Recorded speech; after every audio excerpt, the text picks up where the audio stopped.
Stress eating اور emotional eating کے بارے میں آپ آج کل بہت پریولنٹ ہے, کیا خیال ہے آپ کا؟ دو چیزیں ہیں اس میں. کچھ لوگ اسٹریس میں مطلب یہ ڈپریشن میں کھانا بالکل چھوڑ دیتے ہیں, وہ بھی خطرناک ہے. اور بالکل اس کے اپوزٹ ہے کہ اتنا زیادہ کھاتے ہیں کیونکہ اس کھانے کے ذریعے وہ اپنے آپ کو ریوارڈ کر رہے ہوتے ہیں, تو وہ بھی ایک بہت خطرناک بیماری ہے کیونکہ وہ سولوشن نہیں ہے, وہ آپ کو مزید بیماریوں کی طرف لے کے جائے گی. یعنی کہ اگر آپ نے صبح شام کھانے کو ہی ترجیح دے دی ہے, ویٹ بھی پٹ آن ہو جائے گا, ٹرائیگلیسرائڈز بھی بڑھ جائیں گے, ہائپر ٹینسو بھی ہو جائیں گے, اور کتنی ساری بیماریاں آپ کے لیے آنی. اور سب سے زیادہ سائیکولوجیکلی جتنا ہم زیادہ کھاتے ہیں دماغ ہمارا معاف ہو جاتا ہے, برین فاگ. یعنی کہ اگر ہم نے مینٹل ہیلتھ کو بہتر کرنا ہے تو اوور ایٹنگ کر کے ہم کیسے اپنی مینٹل ہیلتھ کو بہتر کریں. یہ میں نے ایک حدیث بھی پڑھی تھی, اب یہ صحابی کا قول ہے یا صحابی تک پہنچتی ہے یا مرفوع ہے یا موقوف حدیث میں سے ایک ہے کہ زیادہ کھانا انسان کو کن ذہن بناتا ہے. دس از ان آل آنیسٹی. میں نے ایک چیز پریکٹس کی ابھی کچھ عرصہ پہلے ہی, تو لاہور ہم جاتے ہیں وابڈا ٹاؤن میں, تو میں نے کہا کہ میں ذرا کھائے پیے بغیر نا لے کے جاتا ہوں, دیکھتا ہوں کہ میں کتنے گھنٹے تک جا سکتا ہوں. تو مطلب پانی تھا, کھا نہیں رہا تھا میں, کیلریز نہیں لے رہا تھا, واٹر فاسٹنگ تھی. تو میں ٹریول بھی کیا, لاہور پہنچا, پیشنٹس دیکھے, تقریباً کوئی 27 گھنٹے گزر گئے, ٹھیک ہو گیا. اور اب میں بیٹھا ہوا ہوں اور مجھے ایسے عجیب و غریب قسم کے نا پازیٹیو آئیڈیاز آ رہے ہیں ویڈیوز سے ریلیٹڈ. عطا الرحمان ٹرینر ہیں, وہ سامنے بیٹھے, مجھے کہتے آپ ہنس کیوں رہے ہیں؟ میں نے کہا کہ عطا اگر میں تمہیں بتا دوں نا کہ میں کتنا زبردست محسوس کر رہا ہوں تم پریشان ہو جاؤ گے. لوگ سمجھتے ہیں کہ جیسے کھائے پیے بغیر گزارا ہوتا نہیں, ایک دفعہ پریکٹس کر کے تو دیکھو. انٹرمیٹنٹ فاسٹنگ کے ذریعے جب آپ کی انسولین لیولز نیچے آتے ہیں, کاؤنٹر ہارمونز اوپر جاتے ہیں, ایپینیفرین, نور ایپینیفرین, اسی طرح سے کورٹیسول جب ریلیز ہوتا ہے تو نیوٹرینٹ پارٹنشنگ ہوتی ہے, مطلب پراپر طریقے سے انرجی, اسٹورڈ انرجی یوٹیلائز ہو رہی ہوتی ہے. پہلے 3-4 گھنٹے ٹف ہوتے ہوں گے, 10 گھنٹے, لیکن اس کے بعد جب آپ کی باڈی بالکل اس میں چلی جاتی ہے نا, اس اسٹیٹ میں کہ جہاں پہ وہ فیٹس کو یوٹیلائز کر رہی ہوتی ہے انرجی کے لیے, ketones blood brain barrier cross کر رہے ہوتے ہیں, اسی سے انرجی مل رہی ہوتی ہے. تو ایک بڑا عجیب و غریب قسم کا ایک فیلنگ آ رہی ہوتی ہے, اور میں نے تو یہ فیل کیا. تو اسی طرح سے ایک اور صاحب تھے, وہ آئے بزرگ تھے, ان کو ہم نے بہت محدود غذا پہ ڈالا, فاسٹنگ, انٹرمیٹنٹ فاسٹنگ پہ ڈالا. تو کہتے ہیں کہ میرے محلے دار آگے مجھے کہتے ہیں کہ یہ ڈاکٹر تو تمہیں خراب کر دے گا, تم تو اتنی کم خوراک پہ سروائیو کیسے کرو گے. تو کہتے ہیں میں نے ان کو جواب دیا کہ صحابہ نے پیٹ پہ پتھر باندھ کے جنگیں لڑی ہیں, میں روزمرہ کا کام نہیں کر سکتا کیا. تو کہتے ہیں کہ وہ یقین جانے کہ ان کو میں سمجھا نہیں پا رہا تھا کہ اس کم خوراک جو کہ صحیح ہے, اس سے میں کتنا بہتر محسوس. یہ موڈ کتنے دیر بعد ایکٹیویٹ ہوتا ہے آپ کہہ رہے ہیں یہ اٹس اے ٹرانسفارمیشن. اس میں دیکھیں نا, ڈرائی فاسٹنگ کا بتاتے ہیں کہ وہ زیادہ جلدی ہوتا ہے, واٹر فاسٹنگ میں 72 آورس سے زیادہ اس میں لگتے ہیں پراپر اس کی ایکٹیویٹی میں. وہ جو انرجی امپروو ہوتی ہے وہ تو 17-18 گھنٹے کے بعد اگر آپ انٹرمیٹنٹ فاسٹنگ کر رہے ہو تو آپ کو اس کے بینیفٹس ملنا شروع ہو جاتے ہیں. آٹوفیجی جو ہے نا, جو انٹرمیٹنٹ فاسٹنگ آٹوفیجی کے لیے ہوتی ہے, ہماری باڈی کے اندر ایک خود کار نظام ہے جس کے ذریعے باڈی اپنے آپ کو ہیل کرتی ہے. اس کی فل ایکٹیویشن کے لیے 3 days کا فاسٹ ہوتا ہے, 3 دن کا فاقہ, جو کہ ہمارے دین سے آپ کو مل جائے گا. یہ بھی آپ کو ریفرنس مل جائے گا. لیکن جو انرجی کا جو ایک ہے, جو اسپائک ہے, اس میں آپ کو اگر آپ 1 meal a day پریکٹس کرنا شروع کر دیں تو آپ دیکھ لیں گے کہ, لیکن بیلنس کا نام ہے, ایسے نہ ہو کہ پھر آپ کرتے جاؤ. میرے خیال سے کنڈیشننگ کرنی پڑتی ہے اپنی آپ کو, ایک دم سے ابرپٹلی آپ چینج نہیں کر سکتے. یعنی کہ پروسیس فوڈ سے ہٹے, پھر 2 meals کے بیچ میں گیپ لے کے آئے, پھر وہ گیپ بڑھاتے رہے, پھر 3 meal سے 2 meal پہ آئے, پھر 2 meal سے 1 meal پہ آئے. آہستہ آہستہ آپ نے اپنی باڈی کو, وہ جو اللہ نے ہمیں ہائبرڈ بنایا ہے نا, ہم گلوکوز کو بھی انرجی کے طور پہ استعمال کرتے ہیں, فیٹس کو بھی انرجی کے طور پہ استعمال کرتے ہیں.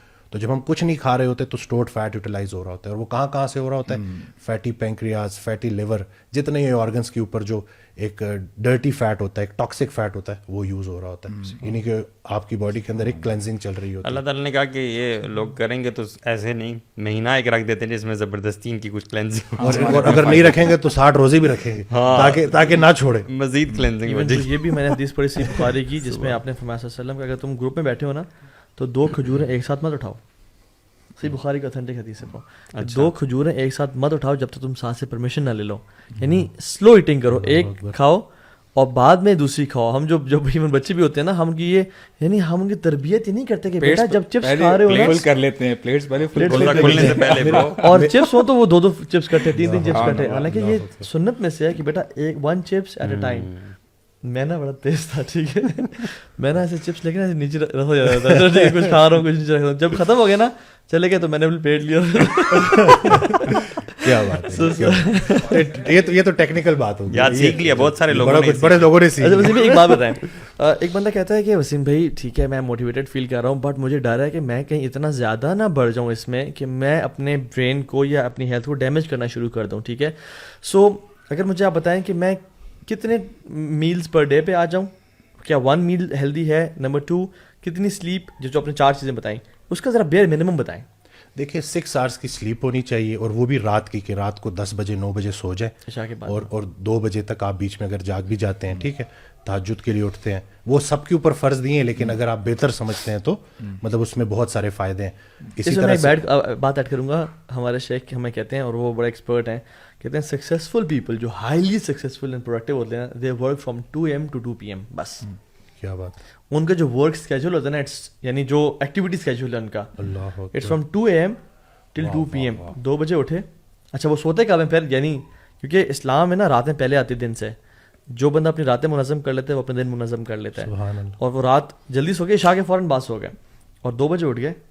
2 بجے اٹھنے کے بعد تہجد, اپنا سارا قرآن جو بھی کرنا, میڈیٹیشن, موٹیویشنل ٹیکسٹ قرآن سے پڑھا, فجر پڑھ کے کام شروع, اور جب فجر سے کام شروع کیا تو by 2 PM they are done. کتنا کوئی پروڈکٹیو ڈے ہوگا ان کا, چیک کریں گے جب تک اگلے جاگیں گے وہ آدھے سے زیادہ کام کر بھی چکے, سارا کام فنش کر کے گھر آئے, کیلولا کیا اور کھانا کھایا, اور لنچ کے بعد اراؤنڈ 3 PM کے بعد 3 till رات عشاء, گروسری, فیملی, بچوں کے ساتھ ٹائم, پارک میں walk, every thing is there. برو ایکچولی نا دیکھو نا, یہ بڑا آئیڈیل سچویشن آپ نے بتائی نا, لیکن جنرلی اگر آپ دیکھیں نا ہماری جو انوائرمنٹ ہے, آپ نے ظاہری بات ہے جو کام کرنا ہے وہ اکیلے اپنے ساتھ نہیں نا کام کرنا, آپ نے سپلائر سے ملنا ہے, اپنے کلائنٹ سے ملنا ہے, اپنی بات نہیں 2 بجے کون سا انویسٹر جاگا ہوگا, نہیں سیریسلی 2 بجے کون پلاٹ لینے, نہیں سیریسلی دین واٹ برو ہم بھی سیریسلی کہہ رہے ہیں کہ آپ آپ ہماری سچویشن میں کہہ رہا ہوں, پتہ کیا میں, آپ نہ کریں 2 سے 2, اب آپ کریں فجر سے عشاء. ڈاکٹرز دیکھ لیں, کیا ڈاکٹرز شام کو نہیں آتے ہیں 5 to 7 یا 5 to 9 جو بھی ان کی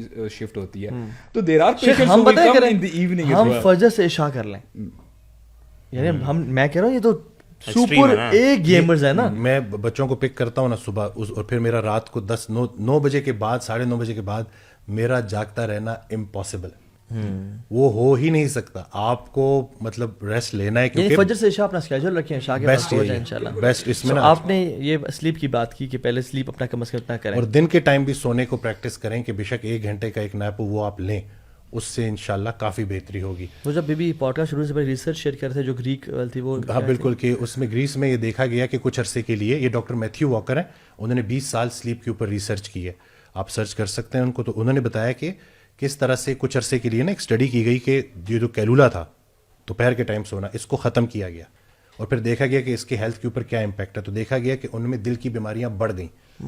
تو یہ جو رسول اللہ صلی اللہ علیہ وسلم کی لائف سے ثابت ہے کیلولا, اس کو اگر ہم پریکٹس کریں گے تو ہماری جو ہے بہت ساری چیزیں ٹھیک ہو جائیں گی. اور یہ جو ہم انسولین ریزسٹنس کی بات کرتے ہیں, اس کا صرف ڈائٹ کے ساتھ لنک نہیں ہے, اگر آپ سلیپ ڈپرائیو ہیں تو بھی آپ کے انسولین لیولز بڑھیں گے.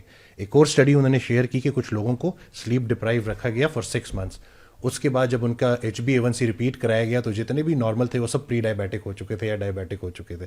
یعنی کہ یہ جو بے ضرر سی آپ جو بالکل آنکھ بند کر کے سوئے ہوئے ہو, اس کے اندر بہت ساری چیزیں ہو رہی ہیں. ایک اور چیز ہے گلمفیٹک سسٹم کا, یہ بھی پتہ چلا جب میں میڈیکل اسکول میں تھا, ہمیں ان چیزوں کا نہیں تھا پتہ, یہ ابھی دریافت ہوئی ہیں یہ چیزیں, کہ گلمفیٹک سسٹم جب آپ گہری نیند سوئے ہوتے ہو اس دوران یہ ایکٹیویٹ ہوتا ہے, اور یہ آپ کے برین کو صاف کر رہا ہوتا ہے. جتنی آپ کی گہری نیند ہے اتنی, میں کوانٹٹی کی بات نہیں کر رہا ہوں, کوالٹی کی بات کر رہا ہوں, جتنی آپ کی گہری نیند ہے اتنی یہ گلمفیٹک سسٹم ایکٹیویٹ ہوگا اور یہ دماغ کو صاف کرے گا.